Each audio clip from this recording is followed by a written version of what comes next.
नहीं चलेगी, नहीं चलेगी, तानाशाही नहीं चलेगी, नहीं चलेगी, नहीं चलेगी, गुंडागर्दी नहीं चलेगी, नहीं चलेगी, नहीं चलेगी, तानाशाही नहीं चलेगी, नहीं चलेगी, नहीं चलेगी। राज तेरे जानिसार, बेशुमार, बेशुमार, राज तेरे जानिसार। बेशुमार, बेशुमार।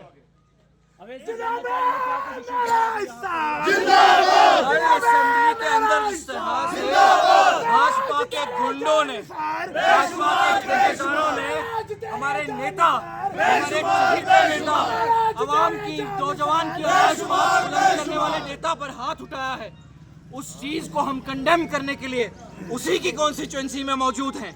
अगर गुंडों को असेंबली में घुसकर प्रोटेस्ट करने दिया जाता है तो हमें यहाँ रोकने की वजह क्या है? हम पीसफुल प्रोटेस्ट कर रहे हैं, हम कानून के दायरे में रह के जो हमारे हक हैं वो प्रोटेस्ट कर रहे हैं।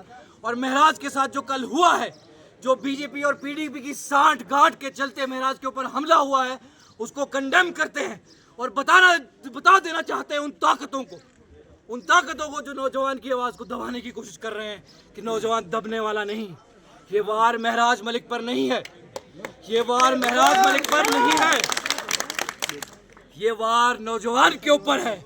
पहली बार इस नौजवान ने ऐवान में सर उठाया, पहली बार इस नौजवान ने अवाम के हित की बात की, बेरोजगारों की बात की, पसमानदा लोगों की बात की, दोनों कम्युनिटीज की बात की। पहली बार कोई हमारी आवाज लेकर ऐवान में पहुंचा और इस ऐवान में पहुंचने के बाद इसके साथ ये सलूक किया गया कि गुंडे इकट्ठे हो गए, लुटेरे इकट्ठे हो गए, बेईमान इकट्ठे हो गए और उन्होंने हाथापाई की। उन्होंने महराज को एक टेबल पे गिरा दिया। इंजरीज भी आई है उसको, और वो इंजरीज इसी नौजवान के लिए, इसी बेबस इसी नौजवान के लिए। आज ऐवान में एक सवाल पूछा गया था कि कितने लोगों को डोमिसाइल दिया गया। 87,000 83,000 के आसपास लोगों को डोमिसाइल दिया गया है।